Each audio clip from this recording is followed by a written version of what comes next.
بسم الله الرحمن الرحيم إذا جاء نصر الله والفتح. السلام عليكم ورحمة الله وبركاته. إن الحمد لله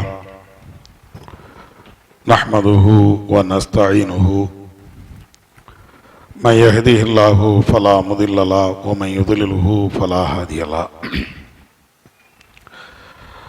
أشهد أن لا إله إلا الله وحده لا شريك له وأشهد أن محمدا عبده ورسوله أما بعد. أعوذ بالله من الشيطان الرجيم. بسم الله الرحمن الرحيم. يا أيها الناس اتقوا ربكم الذي خلقكم من نفس واحدة وخلق منها زوجها وبث منهما رجالا كثيرا ونساء واتقوا الله الذي تساءلون به والأرحام إن الله كان عليكم رقيبا. يا أيها الذين آمنوا اتقوا الله حق تقاته ولا تموتن إلا وأنتم مسلمون.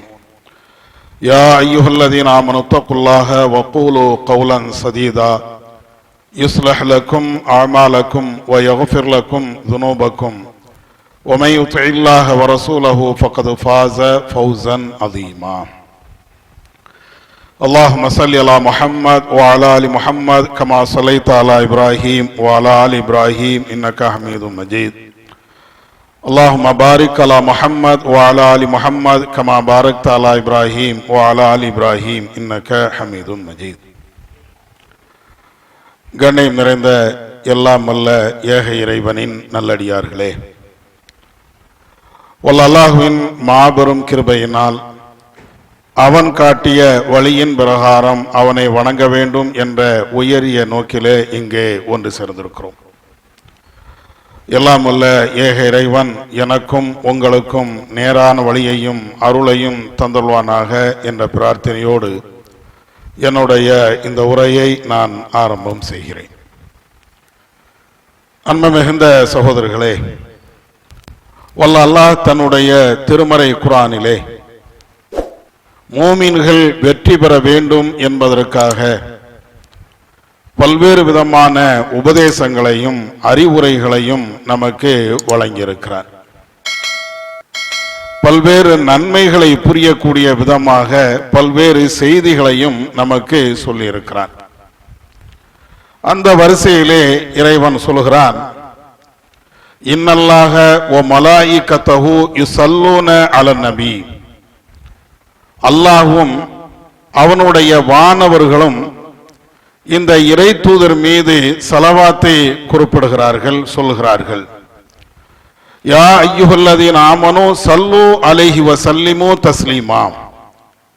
நம்பிக்கை கொண்டவர்களே, நீங்களும் அல்லாஹ்வுடைய தூதர் மீது ஸலவாத்து சொல்லுங்கள், சலாமும் கூறுங்கள் என்று இறைவன் இந்த வசனத்திலே குறிப்பிடுகிறார். பொதுவாக நபிகள் நாயகம் ஸல்லல்லாஹு அலைஹி வஸல்லம் அவர்கள் மீது அதிகம் ஸலவாத்து கூற வேண்டும் என்பதை இஸ்லாம் பல்வேறு கோணங்களிலே பல்வேறு நிலைகளிலே நமக்கு தெளிவுபடுத்துகிறது. எப்படியெல்லாம் இஸ்லாம் நமக்கு ஸலவாத்தை சொல்லுகிறது என்பதை தெரிந்து கொள்வதற்கு முன்பு இந்த வசனத்தினுடைய இன்னொரு செய்தியும் நாம் முதலிலே புரிந்து கொள்ள வேண்டும். அது என்ன? மூமின்களை நீங்கள் அல்லாஹ்வுடைய தூதர் மீது ஸலவாத்து சொல்லுங்கள். அதற்குண்டான காரணம் என்னவென்றால், இறைவனே இறை தூதர் மீது ஸலவாத்து சொல்கிறான், வானவர்களும் ஸலவாத்து சொல்கிறார்கள், எனவே நீங்களும் ஸலவாத்து சொல்லுங்கள் என்று இறைவன் சொல்கிறான் என்றால், நாம சொல்லக்கூடிய ஸலவாத்தும் வானவர்கள் சொல்லக்கூடிய ஸலவாத்தும் ஏக இறைவனாகிய அல்லாஹ் சொல்லக்கூடிய ஸலவாத்தும் எல்லாம் ஒண்ணா அப்படின்னா எல்லாம் ஒண்ணு கிடையாது. வானவர்கள் சொல்லக்கூடிய ஸலவாத்தும் நாம் சொல்லக்கூடிய ஸலவாத்தும் வேண்டுமென்றால் ஒரே மாதிரி இருக்கலாம் அந்த வாசகங்கள். ஆனால் இறைவன் இறை தூதர் மீது ஸலவாத்து சொல்கிறான் என்றால் நாம சொல்லக்கூடிய ஸலவாத்தை இறைவன் சொல்ல முடியாது. அப்படி சொல்கிறான் என்று அர்த்தம் வைத்துக் கொண்டோம் என்றால் இறைவனை இணை வைத்ததாக அல்லது பல கடவுள்கள் இருப்பதாக அதுக்கு அர்த்தமாகிவிடும். இறைவன் ஸலவாத்து சொல்கிறான் என்றால் அதற்குண்டான அர்த்தம் நாம சொல்லக்கூடிய ஸலவாத்து அல்ல. இறைவன் நபிகள் நாயகம் ஸல்லல்லாஹு அலைஹி வஸல்லம் அவர்கள் மீது அருள் செய்கிறான் என்றுதான் அதுக்கு அர்த்தம். நாம ஸலவாத்து சொல்கிறோம் என்றால் அந்த குறிப்பிட்ட வாசகத்தை சொல்வது. இறைவன் ஸலவாத்து சொல்கிறான் என்றால் அந்த வாசகத்தை சொல்வது அல்ல, இறைவனுடைய தூதர் மீது இறைவன் அருள் செய்வது, இறைவனுடைய கருணை பொழிவது, இதுதான் அதனுடைய அர்த்தம். இதை முதலில் நாம் தெரிந்து கொள்ள வேண்டும். அடுத்து இந்த வசனத்திலே இறைவன் நபி அவர்கள் மீது நீங்கள் ஸலவாத்து சொல்லுங்கள் என்று சொல்லுகின்ற இந்த வசனத்திலே இதற்கு கூடுதலாக நபிகள் நாயகம் ஸல்லல்லாஹு அலைஹி வஸல்லம் அவர்கள் பல செய்திகளை சொல்கிறார்கள்.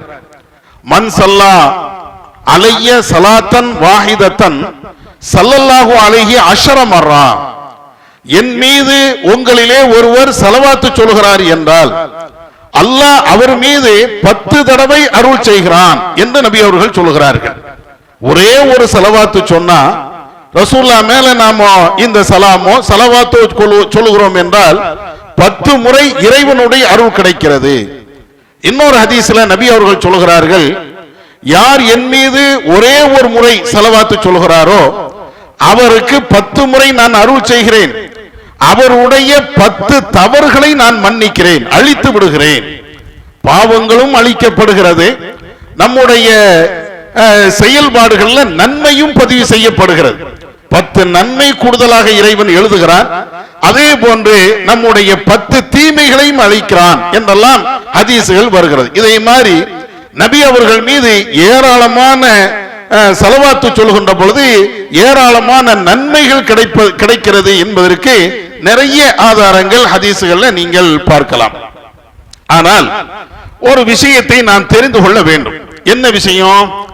நபிகள் நாயகம் ஸல்லல்லாஹு அலைஹி வஸல்லம் அவர்கள் மீது ஸலவாத்து சொல்லணும். எப்படி சொல்லணும், எந்த நேரத்தில் சொல்லணும், என்ன வார்த்தையில் சொல்லணும், இதை நான் என்னுடைய உரையில் சொல்லுகிறேன். ஆனால் நபி அவர்கள் மீது ஸலவாத்து சொல்கிறோம் என்ற பேரில் ஒரு சபையை கூட்டி வைத்துக் கொண்டு அல்லது 10 பேரை அழைத்து வைத்துக் கொண்டு ஒருவர் ஸலவாத்து சொல்ல, அதே போன்று பல்வேறு ஆட்களும் அந்த ராகத்தில் தொனியில ஸலவாத்து சொல்ல, இதுதான் ஸலவாத்து சொல்லுகின்ற ஒரு முறை என்று நம்முடைய சமுதாயத்திலே அறிமுகம் செய்யப்பட்டு இருக்கிறது. அந்த ஸலவாத்தை சொல்லக்கூடாது என்று நாம் மறுத்தால் நம் மீது வீணான ஒரு பழியும் போடப்படுகிறது. என்ன பழி? இவர்களெல்லாம் ஸலவாத்து சொல்லாத கூட்டம், நம்மளை பார்த்து இப்படின்னு சொல்லிடுவாங்க. நம்ம ஸலவாத்து சொல்லணுங்கிறோம், ரசூலுல்லாஹ் மேல ஸலவாத்து சொல்லணும். ஆனால் எப்படி சொல்லணும், என்ன வார்த்தையில சொல்லணும், எந்த நேரத்தில் சொல்லணும், இவைகள் அனைத்தும் நபி அவர்கள் கற்றுத்தந்த அடிப்படையில் சொல்லணும். நீங்கள் மற்ற கருத்து உடையவர்கள் பயான் செய்கின்ற பொழுது நீங்கள் பார்த்து இருக்கலாம், இதை போன்று பயான் உபதேசம் பண்ணிக்கிட்டே இருப்பாங்க. திடீர்னு பயான் செய்யக்கூடிய ஆட்களுக்கு டீ குடிக்கணும், தண்ணி குடிக்கணும் அப்படின்னு ஒரு தேவை வந்துடும். உடனே என்ன செய்வாரு, அவரு உட்கார்ந்துருவாரு, ஒரு ஸலவாத் சொல்லுங்க, எல்லாரும் சேர்ந்து ஸலவாத்து சொல்லுங்க. இதுதானா? இப்படித்தான் ரசூலுல்லாஹ் சொல்லி தந்தாங்களா? நபி அவர்கள் மீது ஸலவாத்து சொல்லணும், அதுல மாற்றுக்கிறது கிடையாது. நீங்க டீ குடிக்கிறதுக்கு உங்களுக்கு ரெஸ்ட் வேணுங்கிற போதெல்லாம், நீங்க தண்ணி குடிக்கணும் என்ற தேவை வரும் போதெல்லாம், அல்லது பயான கொஞ்ச நேரம் நிப்பாட்டணும் அந்த மாதிரி நேரத்துல எல்லாம் நேரப்போக்குக்காக வேண்டி ஸலவாத்து வச்சிருக்கிறாங்களே, இது இஸ்லாம் தரல. இது எல்லாம் ஒரு சமயத்துல நேரப்போக்கை ஏற்படுத்துவதற்காக ஒரு கோரஸா நீங்க எல்லாரும் ஒரு ராகத்துல சலாம் சொல்லுங்க, ஸலவாத்து சொல்லுங்க, இது நபி அவர்கள் கற்று தந்தது அல்ல. அப்படி என்றால் நபிகள் நாயகம் ஸல்லல்லாஹு அலைஹி வஸல்லம் அவர்கள் எந்தெந்த நேரத்திலே எல்லாம் ஸலவாத்தை சொல்லணும் நாங்க அது ஒவ்வொன்னா நீங்க பாருங்களேன். நபிகள் நாயகம் ஸல்லல்லாஹு அலைஹி வஸல்லம் அவர்கள் பாங்கு சொன்னதற்கு பின்னால் ஸலவாத்து சொல்லணும்ங்கறாங்க. நபி அவர்கள் சொல்கிறார்கள், வைதா சமிஅத்துமுல் முஅத்தின், பாங்கு சொல்லக்கூடியவருடைய அந்த அதானை நீங்கள் செவியுற்றீர்கள் என்றால் ஃபகூலு, நீங்கள் சொல்லுங்கள், எதை அந்த முஅத்தின் சொல்கிறாரோ அதே போன்று நீங்களும் சொல்லிக் கொள்ளுங்கள். அவர் அல்லாஹ் அக்பர் என்றால் நீங்கள் அல்லாஹ் அக்பர் சொல்லுங்க. இப்படி ரசூலுல்லாஹ் சொல்லி தராங்க. சொல்லிட்டு ரசூலுல்லாஹ் கடைசியா சொல்றாங்க, பாங்கு முடித்ததற்கு பின்னால் என் மீது நீங்கள் ஸலவாத்து சொல்லுங்க. ஆனா நிறைய இடங்கள்ல அந்த முஅத்தின் மோதினார்னு சொல்லுவோமா இல்லையா? அவர் பாங்கு சொல்வதற்கு முன்னால ஸலவாத் சொல்வார். இது நேர ஹதீஸுக்கு மாற்றம். நபி அவர்கள் சொல்லுகிறார்கள், பாங்கு சொன்னதற்கு பின்னால் நீங்கள் என் மீது ஸலவாத் சொல்லுங்க. அப்படி சொல்லுகின்ற பொழுது 10 முறை இறைவன் உங்களுக்கு அருள் செய்கிறான் என்று நபி அவர்கள் சொல்லிவிட்டு அதற்கு பின்னால் எனக்காக வசீலா என்ற அந்த பதவியை இறைவனிடத்தில் நீங்கள் கேளுங்கள். ஆத்தி முஹம்மதனில் வசீலா, இந்த பாங்குடைய துஆல சொல்லுவோமா இல்லையா? அல்லாஹும்ம ரப்ப ஹாதிஹி தஅவத்தி தாம்மா வஸ்ஸலாத்தில் காயிமா ஆத்தி முஹம்மதினில் வசீலா. வசீலா என்ற இந்த பதவியை முகமது என்ற இந்த இறை தூதருக்கு நீ வழங்கிவிடு. இத ரசூலா கேட்க சொல்றாங்க. யார் எனக்காக வேண்டி வசீலா என்ற அந்த பதவியை இறைவனில் கேட்கிறார்களோ அவர்களுக்கு ஹல்லத் அலைஹி ஷஃபா, என்னுடைய பரிந்துரை அவர்களுக்கு ஆகுமானதாக ஆகிவிட்டது, கண்டிப்பா கிடைக்கும். அப்ப பாங்கு சொன்னதற்கு பின்னால ஸலவாத்து சொல்லணும். அதற்கு பின்னாடி வசீலா என்ற பதவி நபி அவர்களுக்கு கிடைக்க வேண்டும் என்பதற்காக வேண்டி துஆ செய்யணும். இது எல்லாம் நபி அவர்கள் சொல்லித்தாராங்க. அப்ப ஸலவாத்து சொல்லக்கூடிய இடங்கள்ல ஒரு இடம் பாங்குக்கு பின்னால ஸலவாத் சொல்லணும். அதே மாதிரி நபிகள் நாயகம் ஸல்லல்லாஹு அலைஹி வஸல்லம் அவர்கள் இன்னொரு சந்தர்ப்பத்திலையும் கண்டிப்பாக சொல்லணும்ங்கறாங்க. அது எந்த சந்தர்ப்பம்? ஒவ்வொரு தொழுகையிலையும். இப்ப இந்த ஆயத்தை நம்ம படிச்சோமா இல்லையா? இந்த ஆயத்தை இறங்கின உடனேயே சஹாபாக்கள் நபி இடத்துல வந்து கேட்கிறாங்க, அல்லாஹ்வின் தூதரே, இறைவன் எங்களை நோக்கி உங்கள் மீது சலாம் சொல்ல சொல்லுகிறான், ஸலவாத்தையும் சொல்ல சொல்லுகிறான். நாங்கள் உங்கள் மீது எப்படி சலாம் சொல்லணும் அது எங்களுக்கு தெரியும். அஸ்ஸலாமு அலைக்கும், அஸ்ஸலாமு அலைக்க, இப்படி சலாம் நான் சொல்லிடுறோம். ஆனா ஸலவாத்தை எப்படி சொல்றது அப்படின்னு கேட்கும்போது தான் நபிகள் நாயகம் ஸல்லல்லாஹு அலைஹி சொல்லுவாங்க, அல்லாஹும்ம ஸல்லி அலா முஹம்மத் வ அலா அலி முஹம்மத் கமா ஸல்லைத அலா இப்ராஹிம் வ அலா அலி இப்ராஹிம் இன்னக ஹமீது மஜீத். இதை சொல்லி கொடுப்பாங்க. ஒரு சில ரிவாயத்துகள்ல இந்த வார்த்தைகள்ல கொஞ்சம் முன்ன பின்னையும் இருக்கிறது, ஆனால் இந்த ஸ்டைல்ல இருக்கும். இன்னொரு ஹதீஸ்ல நபிகள் நாயகம் ஸல்லல்லாஹு அலைஹி வஸல்லம் அவங்களை பற்றி வரும். நபிகள் நாயகம் ஸல்லல்லாஹு அலைஹி வஸல்லம் அவர்கள் ஒரு முறை பள்ளிவாசல்ல இருக்கிறாங்க. ஒரு ஆள் தொழுகிறார். தொழுத உடனே நபி அவர்கள் சொல்கிறார்கள், கத் அஜ்ல ஹாதா, இந்த ஆள் ரொம்ப அவசரக்காரனா இருக்கிறான், ரொம்ப நிதானம் இல்லாம அவசரப்பட்டுக்கிட்டே இருக்கிறான் அப்படின்ன உடனே அவர் மீண்டும் தொழுகிறார். மீண்டும் தொழுது எல்லாம் முடிச்சதுக்கு பின்னாடி நபி அவர்கள் சொல்றாங்க, இல்ல இல்ல இவன் ரொம்ப அவசரக்காரன் அப்படிங்கிறாங்க. மீண்டும் தொழுகிறார். அப்பமும் ரசூலுல்லாஹ் சொல்றாங்க ரொம்ப அவசரக்காரன். உடனே அந்த நபி தோழர் தொழுதாரா இல்லையா, அவரு கேட்கிறாரு, அல்லாஹ்வின் தூதரை, நான் என்ன தப்பு பண்ணிட்டேன், தொழுகையில நான் என்ன தவறை செய்து விட்டேன் அப்படின்னு கேட்கும் போது அல்லாஹ்வுடைய தூதர் சொல்கிறார்கள், நீ தொழுத அத்தியாயத்துல இருக்கும்போது துஆவும் செஞ்ச. எப்படி செஞ்ச? அல்லாஹும்ம ஃபிர் லஹு, யா அல்லாஹ் இவருக்கு பாவத்தை மன்னி. இன்னொரு ஹதீஸ்ல எப்படி வரும்னா, யா அல்லாஹ் என்னையும் மன்னி இந்த இறை தூதரையும் மன்னி அப்படின்னு சொல்லி அவர் துஆ செஞ்சுக்கிட்டே இருக்கிறார். இதை கேட்டுவிட்டு தான் ரசூலுல்லாஹ் சொல்றாங்க, இவர் முழுமையாக துஆ செய்யவில்லை, இவர் அவசரப்பட்டு விட்டாருங்கிறாங்க. உடனே ரசூலுல்லாஹ் அவரை கூப்பிட்டு சொல்றாங்க, நீ துஆ செஞ்சதெல்லாம் சரிதான், ஆனால் அந்த துஆவுக்கு முன்னாடி ஸலவாத்து சொல்லணுமே, அல்லாஹ்வை போற்றணுமே, அல்லாஹ்வை போற்றி புகழ்ந்து என் மீது ஸலவாத்து சொல்லிவிட்டு அதற்கு பின்னாலே நீ துஆ செய். இது தொழுகையில நபி அவர்கள் இப்படி சொல்லி தாராங்க. அப்ப அத்தஹியாத்து ஓதுறோமா இல்லையா? அத்தஹியாத்து லில்லாஹி வ ஸலவாத்து வ தய்யிபாத்து, இது இறைவனை போற்றுகின்ற வார்த்தைகள். அதை முடிச்சதற்கு பின்னால அஸ்ஸலாமு அலைக்க அய்யுஹன் நபியு அப்படின்னு சலாமும் சொல்லி முடிச்சதற்கு பின்னாடி அல்லாஹும்ம ஸல்லி அலா முஹம்மத் வ அலா அலி முஹம்மத் கமா ஸல்லைத அலா இப்ராஹிம், இத ஓதணும். ஓதவில்லை என்றால் அவருடைய தொழுகை இல்லைன்னு ஆயிப்போம். இது இரண்டாவது அத்தியாயத்துல இருந்தாலும் இதை ஓதணும். நாலாவது இறுதி அத்தியாயத்து லோகர் மாதிரி தொழுகையில ஓதுவோமா இல்லையா, அப்பமா இருந்தாலும் இது கண்டிப்பா ஓதணும். எந்த தொழுகையா இருந்தாலும் அத்தியாயத்து இருப்புல இந்த அத்தியாயத்தும் அதோடு சேர்த்து உள்ள அந்த ஸலவாத்தும் சொல்லணும். ரசூலுல்லாஹ் இப்படி சொல்லி தாராங்க. பாங்குக்கு பின்னால ஸலவாத் சொல்லுங்க, தொழுகையில அத்தியாயத்துல என் மீது ஸலவாத்து சொல்லுங்க, இதையும் ரசூலுல்லாஹ் சொல்றாங்க. மூணாவது அல்லாஹ்வுடைய தூதர் சொல்றாங்க, ஒவ்வொரு வெள்ளிக்கிழமையும் நீங்கள் அதிகம் ஸலவாத் சொல்லுங்க அப்படிங்கிறாங்க. அது என்ன? நபிகள் நாயகம் ஸல்லல்லாஹு அலைஹி வஸல்லம் அவங்க சொல்றாங்க, நாட்களிலே சிறந்த நாள் என்பது ஜும்மாவுடைய நாள். எத்தனை வாரத்துல 7 நாள் இருக்குது, அந்த 7 நாளும் இறைவன் படைத்த நாள் தான்.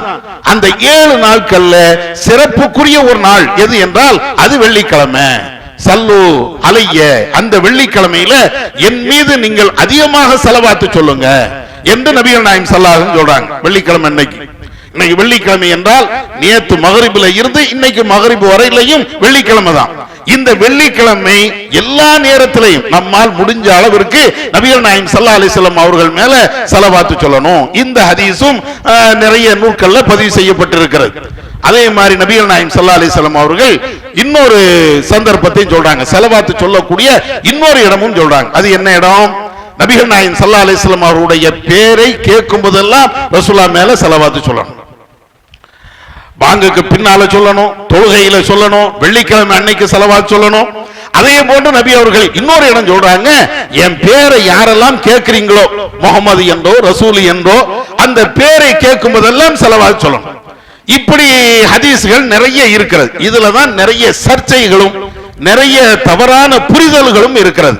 நபிகள் நாயகம் ஸல்லல்லாஹு அலைஹி வஸல்லம் அவர்கள் ஒரு முறை மிம்பர்ல ஏறும்போது ஜிப்ரீல் அலைஹிஸ்ஸலாம் அவங்க சொல்லக்கூடிய அந்த செய்திகள், நபிகள் நாயகம் ஸல்லல்லாஹு அலைஹி வஸல்லம் அவர்கள் அதுக்கு பதில் சொல்லக்கூடிய செய்திகள், இது மாதிரி நிறைய இருக்கும்.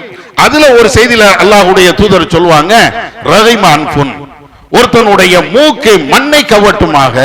ரசூலுல்லாஹ் சொல்லுவாங்க, ஒருத்தனுடைய மூக்கு மண்ணை கவட்டும் அப்படின்னா என்ன? அவன் நாசமா போட்டுங்கிறாங்க ரசூலுல்லாஹ். யாரு? 3 நபர்கள். ஒரு ஆளு ரமலான் மாதத்தை அடைந்து அதிலே அவர் பாவ மன்னிப்பு கேட்காம அவருடைய பாவங்கள் மன்னிக்கப்படாத நிலை ஏற்படும் என்றால் அவன் நாசமா போட்டும் ரசூலுல்லாஹ் சொல்லுவாங்க. இன்னொன்னு நபி அவர்கள் சொல்லுவாங்க, ஒரு மனுஷனுக்கு பெற்றோர்கள் இருந்து அவர்களுக்கு உபகாரம் செய்யாம ஒருத்தன் நரகத்துக்கு போறானா இல்லையா?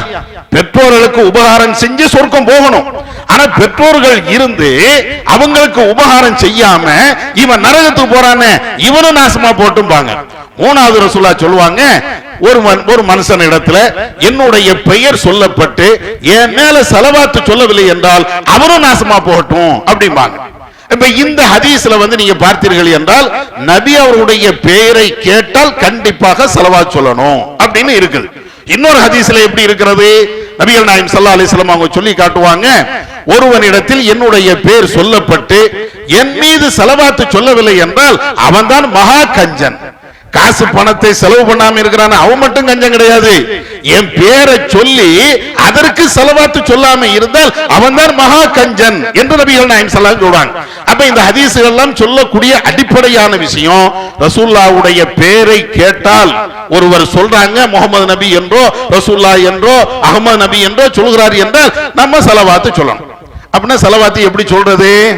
நாம ஏற்கனவே படிச்சிருக்கிறோமே, நபிகள் நாயகம் ஸல்லல்லாஹு அலைஹி வஸல்லம் அவர்கள் ஸலவாத்துனா இதத்தான் கற்று தந்திருக்கிறாங்களே, அல்லாஹும்ம ஸல்லி அலா முஹம்மது வ அலா ஆலி முஹம்மது கமா ஸல்லைத அலா இப்ராஹீம வ அலா ஆலி இப்ராஹீம.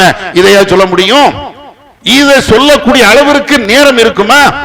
ஒரு உபதேசத்துல ஒரு பயான்ல நாம இருக்கிறோம், அவர் பயான்ல ஒரு 100 இடத்துல முகமது நபின்னு சொல்லி இருக்கலாம், ஒரு 200 இடத்துல முகமது நபின்னு இருக்கலாம்.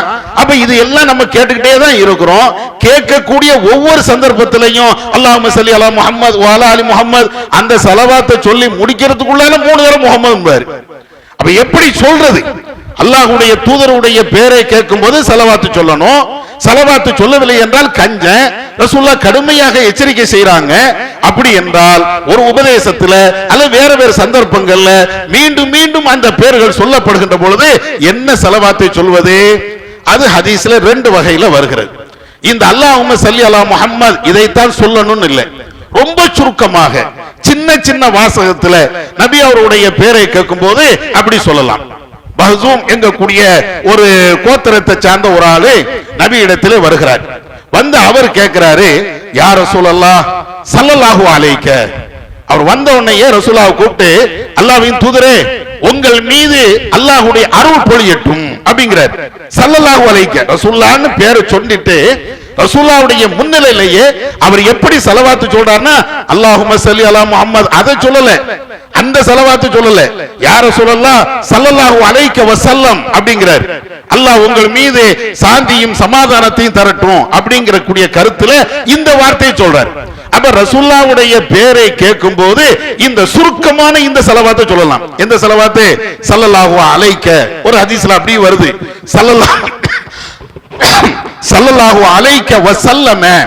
இதெல்லாம் கேட்கும்போது டக்குன்னு சொல்லிடலாம்ல ஸல்லல்லாஹு அலைஹி வஸல்லம். ஸல்லல்லாஹு அலைஹி ரசூலுல்லாஹ்வுடைய பேரை கேட்கும் போதெல்லாம் இந்த ஷார்ட்டான ரொம்ப சின்ன ஒரு ஒரு வார்த்தையை ரசூலுல்லாஹ் சொல்லி தராங்களே, இதை சொல்லலாம். இது நிறைய ஹதீஸ்கள்ல இப்படி எல்லாம் வருது. ஸல்லல்லாஹு அலைஹி ஸல்லல்லாஹு அலைஹி வஸல்லம் ஸல்லல்லாஹு அலைஹி இத மாதிரி வார்த்தைகள்ல நிறைய ஹதீஸ்கள் வருது. இதை சொல்லிக் கொள்ளலாம். ரசூலுல்லாஹ்வுடைய பேரை கேட்கும்போது சுருக்கமாக இதை சொல்லலாம். வேறு சில ஹதீஸ்களை நீங்க பாத்தீங்கன்னா ரசூலுல்லாஹ்வுடைய பேரை சொல்லும் போது ஸலவாத்து சொல்லாமலும் இருந்திருக்கிறாங்க. ஸல்லல்லாஹு அலைஹி இதையும் சொல்லி இருக்கிறாங்க. ரசூலுல்லாஹ்வுடைய பேரை சொல்லும் போது ஸலவாத்து சொல்லாமலும் இருந்திருக்கிறாங்க. அதுக்கு என்ன ஆதாரம்? அது நிறைய இருக்கிறது. நீங்க எல்லாம் அடிக்கடி கேள்விப்படுகின்ற ஒரு செய்தி, நபிகள் நாயகம் ஸல்லல்லாஹு அலைஹி வஸல்லம் அவர்கள் ஒரு யுத்த களத்துல இருக்கிறாங்க. அந்த யுத்த களத்துல அவங்க மண்ணை வெட்டி போட்டுக்கிட்டே இருக்கிறாங்க. ரசூலுல்லாஹ் மேல மண்ணு, சஹாபாக்களுக்கு மேலே மண்ணு. அப்போ சஹாபாக்கள் ஒரு கவிதை பாடிக்கிட்டே இருக்கிறாங்க. நஹ்னுல்லதி பாயஉ முஹம்மதா, நாங்கள் தான் இந்த முகமது நபி இடத்துல உறுதிமொழி எடுத்தோம் அப்படின்னு சொல்லி அவங்க ஒரு கவிதையில ஒரு வார்த்தையை சொல்லிக்கிட்டே இருக்கிறாங்க. அந்த வார்த்தையில ரசூலுல்லாஹ்வுடைய முன்னிலையில இதை படிக்கிறாங்க. அங்க பயன்படுத்தக்கூடிய வார்த்தையில முஹம்மது அப்படின்னு வரும். ஆனா இந்த முஹம்மது என்ற வார்த்தையை சொல்லும் போது நபி தோழர்களோ அல்லது வேற யாரோ யாருமே ஸலவாத்து சொன்னதாக ஆதாரத்தை நீங்க பார்க்க முடியாது. அதே மாதிரி நபிகள் நாயகம் ஸல்லல்லாஹு அலைஹி வஸல்லம் அவர்கள் வஃபாத் ஆயிருவாங்க. வஃபாத் ஆகி அவங்களுடைய ஜனாஸா இருக்கும்போது எல்லாரும் ரசூலுல்லாஹ் இறக்கல அப்படின்னு சொல்லும்போது அபூபக்கர் ரலியல்லாஹு தஆலா அன்ஹு அவங்க தான் வருவாங்க. ரசூலுல்லாஹ் இறந்துட்டாங்க. அப்ப அவங்க பயன்படுத்தக்கூடிய வார்த்தை நீங்க பாருங்க, மன் கான யஅபுது முஹம்மதன் ஃபக்கத் மாத், தெரிந்து கொள்ளுங்கள் இந்த முகம்மதை யாரெல்லாம் வணங்குகிறார்களோ இந்த முகம்மது இறந்து போய் விட்டார் அப்படிம்பாங்க. நிறைய செய்தி அதுல என்ன வார்த்தை வரும்னா முகம்மது அப்படின்னு அபூபக்கர் அவங்க சொல்லுவாங்க. கூடி இருக்கக்கூடிய சஹாபாக்கள் எல்லாரும் ஸல்லல்லாஹு அலைஹி அல்லது அல்லாஹும்ம ஸல்லி இப்படின்னு ஸலவாத்து சொன்னதாக அந்த செய்தியிலையும் நீங்க பார்க்க முடியாது. அவருடைய பேரை கேட்கும் போது ஸலவாத்து சொன்னதாகவும் செய்தி இருக்கிறது. நபி அவருடைய பேரை கேட்கும் போது ஸலவாத்து சொல்லாமல் இருந்தார்கள் என்பதற்கும் செய்தி இருக்கிறது. அப்படின்னா என்ன, ஸலவாத்து சொல்லணுமா, சொல்ல தேவையில்லையா? அப்ப சொல்லல அப்படின்னு சொன்னாச்சுன்னா நீங்க கஞ்சன் அப்படின்னு வருத, உங்க மூக்கு மண்ணை கவட்டும் நாசமா போட்டுன்னு வருத, அப்ப சொல்லலன்னா இந்த தண்டனைக்கும் ஆளாகுமா இல்லையா அப்படிங்க கூடிய ஒரு கேள்வி வரும். அதுக்கு ரசூலுல்லாஹ் இன்னொரு தீர்வையும் சொல்லிட்டாங்க. என்ன தீர்வு சொல்லிட்டாங்க? அதாவது ஒரு சபையில நீங்க இருக்கிறீங்க, இது மாதிரி ஒரு சபை, இதுல நிறைய தடவை ஸலவாத்து சொல்லப்படுகிறது, முஹம்மதுடைய பெயர் உச்சரிக்கப்படுகிறது. அந்த நேரத்தில் உங்களால் முடியும் என்றால் ஸலவாத்து சொல்லலாம். இல்லை என்றால் அந்த சபையில ஒரு தடவையாவது ஸலவாத்து சொல்லிட்டு நீங்க போகணும். ஒரு சபையில நீங்க கூடிட்டீங்கன்னு வைங்களேன், ஸலவாத்து சொல்லாம அந்த சபையை விட்டு போயிடக்கூடாது.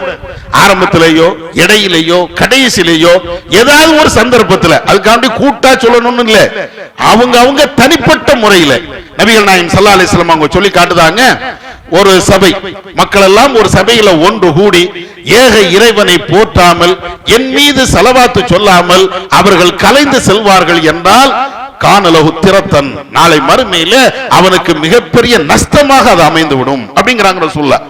எந்த சபையில நாம இருந்தாலும் ரசூலுல்லாஹ் மேல ஒரு ஸலவாத் சொல்லிட்டு போயிடணும். எத்தனை பேர்கள் நம்ம கேட்டாலும் சரி, அதற்கு ஸலவாத்து சொன்னாலும் சொல்லாம இருந்தாலும் சரி, ரசூலுல்லாஹ்வுடைய பேரை கேட்கிறோம். சில நேரங்களில் ஸலவாத் சொல்றோம், சில நேரங்களில் ஸலவாத்து சொல்ல அப்படி மறந்துட்டோம், ஏதாவது ஒண்ணு அல்லது வேணும்னு விட்டுட்டோம்.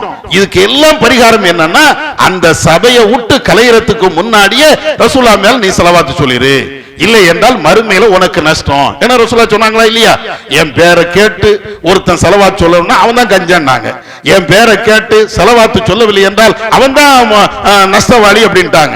அப்ப நஷ்டவாளி என்ற நிலையில இருந்து நாம வெளியே வரணும் அப்படின்னா எந்த சபையில எத்தனை தடவை ரசூலுல்லாஹ்வுடைய பேரை கேட்டாலும் முடிந்தால் அந்த சுருக்கமான ஸலவாத் சொல்லலாம். முடியவில்லை என்றால் இந்த அல்லாஹும்ம ஸல்லி அலா முஹம்மத் அப்படின்னு சொல்லி அந்த சபை கலையறதுக்கு முன்னாடி தனிப்பட்ட முறையில் சொல்லிடணும். இது எல்லாம் ஹதீஸ்கள்ல நம்ம பார்க்கக்கூடிய பல்வேறு சட்டங்கள். இது போன்ற சட்டங்களை தெரியும். ரசூலுல்லாஹ் மேல ரசூலுல்லாஹ் காட்டி தந்த அடிப்படையில ஸலவாத் சொல்லுவோம். அதுக்காண்டி கோரஸா சொல்லணும், ராகமா சொல்லணும், கூட்டா சொல்லணும் அப்படிங்கிறது இல்ல. ஒவ்வொரு ஆளும் தனிப்பட்ட முறையில ரசூலுல்லாஹ் மேல ஸலவாத் சொல்லுவோம். இது நபி அவர்கள் கற்றுத்தந்த வழிமுறை. வல்லல்லாஹ் நம்ம கேட்டதின் அடிப்படையில் செயல்பட அவன் அருள் செய்வானாக. வாஹிர் தாவானா அல்ஹம்துலில்லாஹி ரப்பில் ஆலமீன். இன்னல் ஹம்தலில்லாஹ் நஹ்மதுஹு வ நுஸல்லி அலா ரசூலில் கரீம். கண்ணியத்திற்குரிய சகோதரர்களே, இன்றைக்கு ஆகஸ்ட் 15 இந்தியா முழுவதும் 79வது சுதந்திர தினத்தை கொண்டாடி வருகிறார்கள். இந்த நேரத்திலே ஒரு அறிக்கை நேற்றைய தினம் தமிழகத்தினுடைய கவர்னரால் வெளியிடப்பட்டு இருக்கிறது. அது என்ன அறிக்கை என்றால், இந்தியா சுதந்திரம் பெற்று இருந்தாலும் இந்தியா பாகிஸ்தான் என்று 2 நாடுகள் பிரியக்கூடிய ஒரு நிலையும் ஆகஸ்ட் 14ஆம் தேதி நடந்தது. அப்படி பிரிவு ஏற்படுகின்ற அந்த நேரத்தில் பல்வேறு இஸ்லாமியர்கள் இந்து மக்களை கொன்று குவித்தார்கள். அதனுடைய வடுக்கள் இன்றைக்கும் ஆறாமல் இருக்கிறது. பல்வேறு துயர சம்பவங்கள் அன்றைக்கு நடந்தது என்றெல்லாம் ஒரு தவறான, இன்னும் சொல்ல போனால் பிளவுகளை ஏற்படுத்தக்கூடிய, இந்திய மக்களுக்கு மத்தியில மதத்தின் பேரால, இனத்தின் பேரால மிகப்பெரிய ஒரு சதியை ஏற்படுத்தக்கூடிய விதத்தில் இவருடைய அறிக்கை இருந்தது. என்னடா இவர் இப்படி பேசுறாரு அப்படின்னு பேசினாச்சுன்னா, முதலாளி என்ன சொன்னாரோ அதுதானே இவரும் பேசுவாரு, இவருக்குன்னு சுய சார்பு எதுவுமே இருக்காதுல்ல. அடுத்தடுத்த செய்திகளை நீங்கள் பார்த்தீர்கள் என்றால் உடனே இவருடைய முதலாளி எல்லாருமே, உள்துறை அமைச்சர்ல இருந்து பாரத பிரதமர் வரையிலையும் எல்லாம் வேற வேற வார்த்தைகள் அதே இதை சொல்றாங்க. என்ன சொல்றாங்க? நாம ஆகஸ்ட் 14 இனிமேல் தேச பிரிவினை நாளாக கடைபிடிக்க வேண்டும் அப்படிங்கிறாங்க. எப்ப சுதந்திரம் கிடைச்சி ஏறத்தாழ 79-80 ஆண்டுகள், 80 ஆண்டுகள் ஆகக்கூடிய இந்த நேரத்தில் தான் தேச பிரிவினை பற்றி பேசணுமோ? இவ்வளவு நாளா எங்க போனீங்க? நீங்களே 10 வருஷமா 12 வருஷமா ஆட்சியில இருக்கிறீங்களே. அப்ப தேச பிரிவினை நாள் அப்படின்னு சொல்லிட்டு ஒரு நாளை இவ்வளவு நாளை நீங்க அறிவிக்க வேண்டியதானே? இது எல்லாம் நம்மளுக்கு இந்திய மக்களுக்கு இருக்கக்கூடிய லட்சக்கணக்கான கேள்விகள்ல இது ஒரு கேள்வி. என்ன பிரச்சனை அப்படி நீங்க பாத்தீங்கன்னா, இவங்க என்னைக்கெல்லாம் ஆட்சி சருகலை சந்திக்கிறதோ, இவர்களுடைய ஆட்சிக்கு ஆப்பு வருகிறதோ, அப்பமெல்லாம் இந்த தேச பக்தியை தான் கையில் எடுப்பாங்க. அது இன்னைக்குன்னு இல்லை, அன்னையிலிருந்து இன்னை வரையும் அப்படித்தான். அவங்களுக்கு அவங்களுடைய சேருக்கு ஏதாவது ஆபத்து வந்துருச்சுன்னு வைங்களேன், உடனே தேசபக்தி. இவ்வளவு நாளா இந்த பிரிவினைவாதம், நம்ம தேசத்தை பிரிச்சு கொடுத்துட்டோம் அல்லது அது ஒரு துக்க நாள் அப்படின்னு இதுவரை என்னைக்குமே இது சார்பா பேசவே இல்லை. ஆனால் இப்ப பேசுறாங்க அப்படின்னா அதுக்கு என்ன அர்த்தம்? உங்களுக்கு எல்லாத்துக்கும் தெரியுமே, ஓட்டு திருட்டு அப்படின்னு சொல்லி ராகுல் காந்தி அவர் பேசாம அடிக்கிட்டே போறாரு. அவரு துவக்கி வச்சாரு. இன்னைக்கு ஆளாளுக்கு, எங்க வீட்லயும் ஓட்டு திருட்டு நடந்திருக்கு, அந்த தெருல ஓட்டு திருட்டு நடந்திருக்கு, இந்த தெருல ஆளாளுக்கு கிளம்பிட்டாங்க. இப்போ அதுவும் சும்மா சொல்லல, ஒவ்வொரு ஆளும் தக்க ஆதாரத்தை எடுத்து வச்சு பேசுறாங்க. எங்க டெல்லியில இருந்து காஷ்மீர்ல இருந்து கன்னியாகுமரி வரையிலையும் ஒவ்வொரு பகுதியிலையும் இது மாதிரி நடந்துகிட்டே இருக்கிறது. சில இடங்கள்ல கூடுதலா நடக்குது. ஒரே வீட்டுல 600 பேர் இருந்ததாக, ஒரே வீட்டுல 80 பேர் இருந்ததாக, இப்படின்னு கூடுதலா இருக்குது. சில இடங்கள்ல 10 பேர் இருந்தாங்க, 20 பேர் இருந்தாங்க, அல்லது இறந்தவங்க உடைய ஓட்டு இப்படின்னு சொல்லிக்கிட்டு ஓட்டு திருட்டு நடக்குதுன்னு சொல்லிட்டு எல்லாருமே இப்ப கிளம்பிட்டாங்க. அதுல ஒரு குரல், இன்னொரு குரல் என்ன வருது? இந்த ஓட்டை வச்சுதானே நீங்க பிரதமரா வந்தீங்க, இந்த ஓட்டை வச்சுதானே நீங்க ஆட்சிக்கு வந்தீங்க, இந்த ஆட்சி எப்படி செல்லுபடி ஆகும், அதனால இங்க ராஜினாமா பண்ணுங்க. எல்லா இடத்திலையும் இந்த குரல் இப்பொழுது ஒலிக்க ஆரம்பிச்சு. வேற வழி என்ன? நான் எப்படியோ ஆட்சிக்கு வந்துட்டேன், அப்ப இதை மறைக்கணும், மக்கள்கிட்ட இருந்து கருத்தை திசை திருப்பணும். அதுக்கு என்ன செய்யறது? பாத்தீங்களா, தேச பிரிவினை. என்னமோ தேச பிரிவினை நேத்து நடந்த மாதிரியும், முந்தா நாள் வரை எல்லாருமே வெட்டிக்கிட்டு செத்த மாதிரியும், இன்னைக்கு அது புதுசா தூக்கிட்டு பாத்தீர்களா தேச பிரிவினை அப்படி.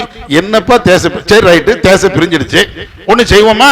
எல்லாரும் சேருவோம், பாகிஸ்தானை இந்தியாவோட இணைச்சிருவோம், போர் செய்வோமே, இணைச்சா நல்லது தானே, பங்களாதேஷையும் சேர்த்து இணைச்சிருவோம், அகண்ட பாரதம்ங்கிறது அதுதானே, அப்ப எல்லாரும் சேர்ந்து வாங்கலாம் அப்படின்னா அதெல்லாம் அங்க இருக்கட்டும், பாகிஸ்தான் பாகிஸ்தானா இருக்கட்டும், பங்களாதேஷ் பங்களாதேஷா இருக்கட்டும், நம்ம நாட்டுக்கு மத்தியில நல்லுறவை ஏற்படுத்தணும் அப்படின்னு வேற இன்னொரு சைடுல பேசுறாங்க.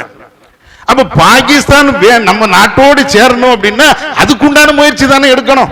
தேசம் பிரிய வேண்டாம், பிரிஞ்சது தப்பு தான், அப்ப ஒண்ணு சேர்க்கணும் அப்படின்னா அந்த பாகிஸ்தான் இந்தியாவோடு சேர்க்கறதுக்கு உண்டான வழிமுறைகள் என்ன?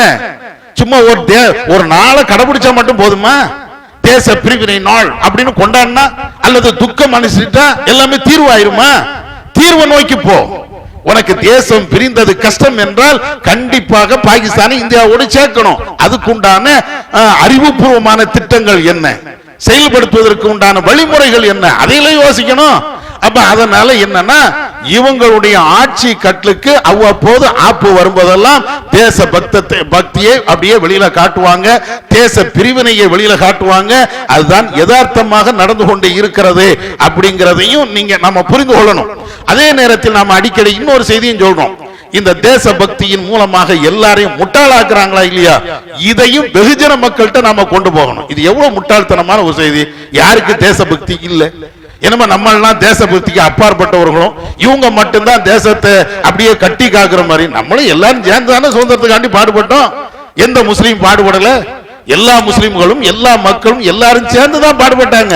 அப்ப தேசபக்தி இருந்ததுனாலதான் எல்லாத்தையும் செஞ்சாங்க. அதனால இந்த கருத்துக்களை வெகுஜன மக்கள்கிட்ட நம்ம கொண்டு போகணும். இந்த மாதிரி பூச்சாண்டி காட்டிட்டு இருக்க கூடாது. தேசத்திற்கு ஒரு சிக்கல் வந்தால் அதற்காக வேண்டி தியாகம் செய்வதற்கு முஸ்லிம்கள் இருந்து இந்த நாட்டில் உள்ள அத்தனை பேரும் தயார் தான்.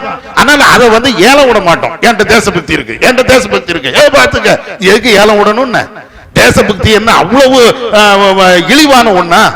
அது போற்ற வேண்டிய ஒண்ணு, அரசியலுக்கு பயன்படுத்தக்கூடிய ஒன்று அல்ல. உன்னுடைய ஆட்சிக்காக வேண்டி அல்லது அரசியல் நோக்கத்திற்காக வேண்டி பயன்படுத்தக்கூடிய ஒன்று அல்ல.